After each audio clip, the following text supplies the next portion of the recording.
Hi guys, and welcome to another episode of Courtside Convo with me, Meds.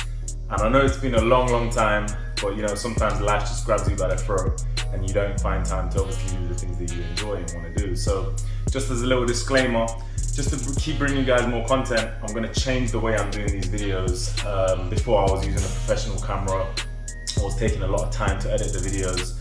But right now with my current schedule, it's going to be difficult, and there's a lot of subjects that I still want to talk to you guys about, and I still want to just speak about just for my own sake, just because I enjoy the subjects and it's something I'm passionate about. So hopefully I can just do more of these videos. There'll be less edits, it will be less entertaining in some ways with some of the overlays and edits that I do. But it means I can keep bringing you guys more content, we can talk about more things, and hopefully when the channel grows more and more, I can go back to putting more time into the edits and making it more entertaining for you guys. And on that subject, I want to talk about, I saw on ESPN, some of the analysts were saying that Kevin Durant is now the best player in the world.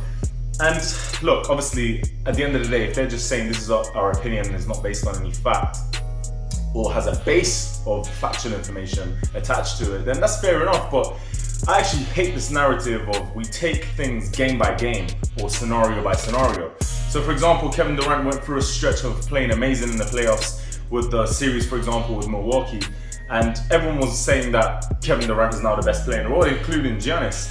So I feel like the reason why he specifically said that is because, look, at the end of the day, he's going against KD. If he loses to him, it's not an excuse that he's using that, but obviously it makes more sense for him to say, yeah, he's the best player in the world, because obviously if he loses, it looks bad on his resume. So I can understand why he would say it. But for other analysts to say that KD is the best player in the world, for me, it's like, last time I checked, LeBron was still the MVP of the finals. His team just won the chip. So you can't just say KD's the best player in the world just because he had a good series.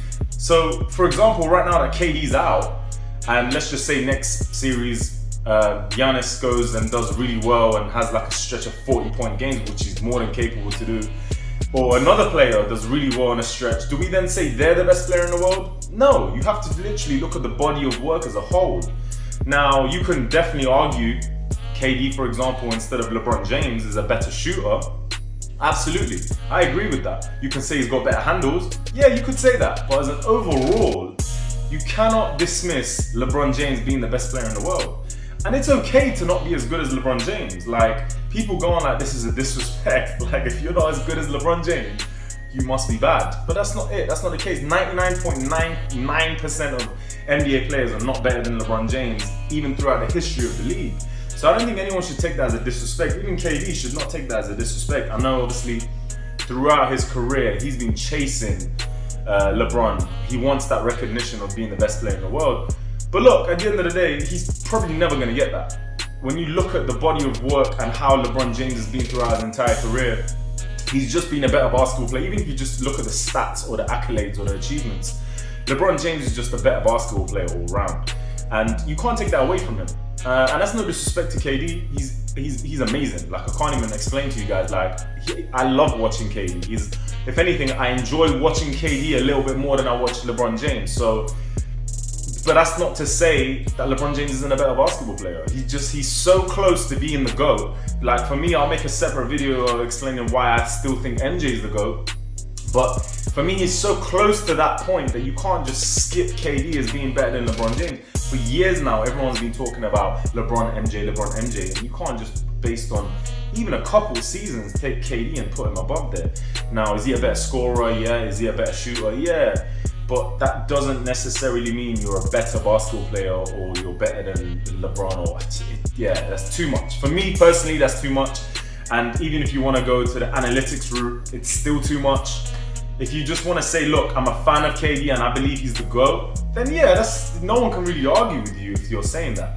But if you're literally saying that KD's the GOAT and saying that you're claiming it like it's fact, I can't.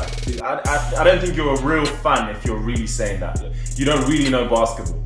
So that's why I wanted to make this video, because it was slightly aggravating me, and I was seeing it all over media and other players saying it.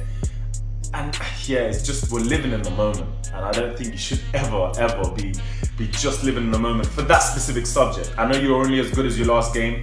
One of my coaches told me that you're only as good as your last game, and I agree with that to an extent. But when you're talking about the GOAT or being better than someone or being the best player in the world currently, then you can't just take that. Just because LeBron James is out, unfortunately his team didn't do well. Like, we all know that his team just literally slapped, and his pieces that were around him just didn't do well.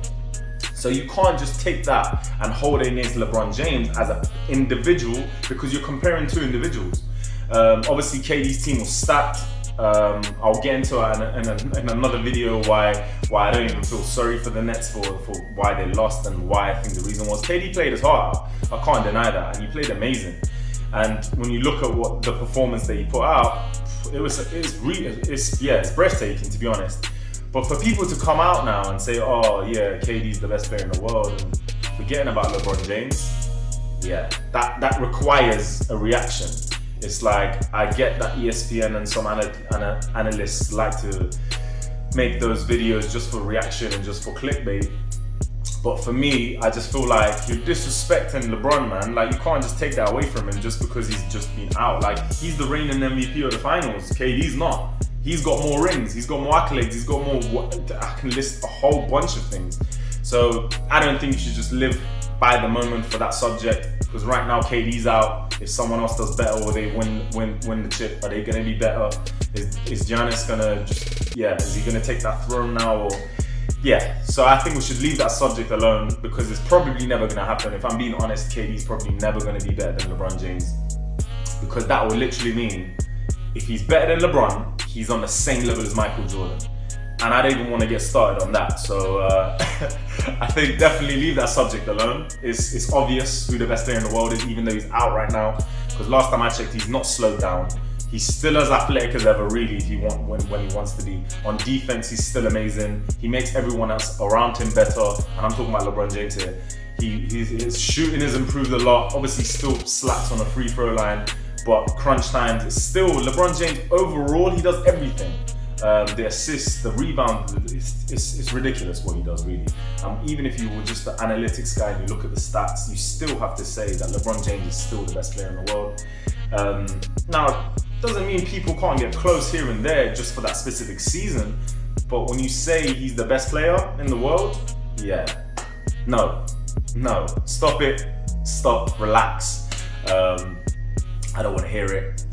And just thought I'd share my opinion on that. Just like other analysts, it's my opinion, but at least my one's based on some sort of factual information in terms of just look at the body of work. I don't even want to talk about KD's championship rings, because I do believe that they are actually at a lower standard than LeBron James's. And I'll make a separate video on that, because that's the one thing that people keep touching on. That, I mean, am I the only one that doesn't think that they hold the same value? But we'll get into that. Even with the super teams, they still don't hold the same value. So that's it for today, guys. Again, if you've been enjoying the content, please like, subscribe, do all the nice things to help the channel grow. Write little comments in the section, and speak to me through there. I respond to pretty much every single comment right now, because the channel's small. Help me grow so I can keep bringing you guys more content, make more videos. I am gonna do less edits, so if I'm making a mistake while I'm talking, I'm probably not gonna cut it out, because just time-wise, I just want to keep bringing you guys content and talk about these subjects. But until the next time, peace.